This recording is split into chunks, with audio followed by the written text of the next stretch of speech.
Hello, welcome to the Incident Management Overview for users in the Medicaid Waiver Management Application, also known as MWMA. In this video, you will learn about the incident reporting lifecycle and how reports flow from one MWMA user to the next, and the incident reporting workflow for incident reports initiated by direct service providers and case managers. Let's get started. The incident management process starts when an incident is reported in MWMA, typically by a direct service provider or case manager, and it varies based on whether MWMA classifies the incident as critical or non-critical. Other reports may be required following the initial incident report depending on the criticality of the incident and the outcomes of the reviews conducted by the necessary MWMA users. These reports include the Risk Mitigation and Investigation Report, Case Manager Sign-Off Report, Case Manager Fact-Finding Report, and the CHFS Fact-Finding Report. Let's first look at the incident reporting life cycle for incidents reported by direct service providers. All incidents in MWMA begin as an initial incident report. You should start an incident report anytime you witness or discover an event which occurs that impacts the health, safety, welfare, or lifestyle choice of a participant. MWMA classifies the incident as either critical or non-critical based on the information entered in the incident report.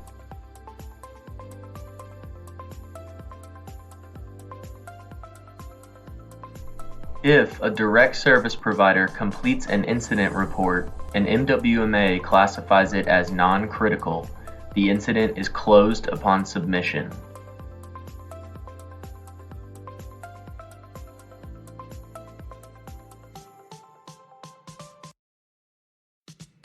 If MWMA classifies an incident as critical, the direct service provider must indicate if a risk mitigation and investigation report is necessary.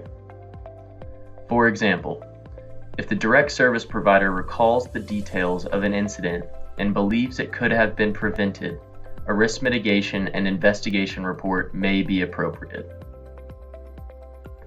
Based on regulations and policies, the direct service provider uses their best judgment to determine that a risk mitigation and investigation report is required.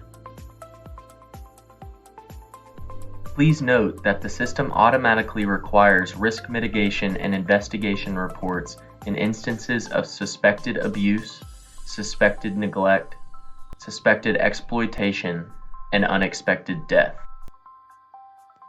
Next, if a direct service provider indicates a risk mitigation and investigation report is needed, the direct service provider's supervisor receives a task to complete one. Once the direct service provider's supervisor completes the risk mitigation and investigation report, a case manager must review the previously submitted information and complete the case manager sign-off report. In this report, case managers decide if they agree with the findings and are willing to sign off on the incident. If the case manager agrees to sign off, a task for incident review is created for an internal reviewer and they must complete a CHFS fact-finding report before the incident can be officially closed.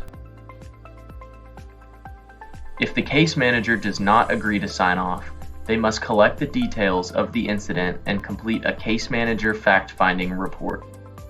Once the fact-finding report is submitted, a task for incident review is created for an internal reviewer, and they must complete a CHFS fact-finding report before the incident can be officially closed. Now, let's look back. MWMA functionality allows users to choose that a risk mitigation and investigation report is not required. If, following all regulations and provider policies, the direct service provider indicates that a risk mitigation and investigation report is not required, the incident is sent for case manager review upon submission. The case manager reviews the details of the incident and begins their case manager sign-off report. If the case manager, also following regulations and policies, agrees to sign off without a risk mitigation and investigation report, the incident is downgraded to non-critical and closed. However, if the case manager does not agree to sign off, a risk mitigation and investigation report task is sent to a direct service provider supervisor. Following the completion of the risk mitigation and investigation report, the incident follows the normal incident reporting workflow that we discussed previously. Next, let's look at the incident reporting lifecycle for incidents reported by case managers.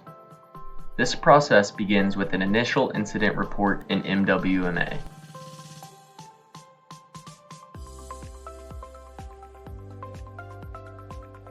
If an incident report is completed by a case manager and MWMA classifies it as non-critical, the incident is closed upon submission.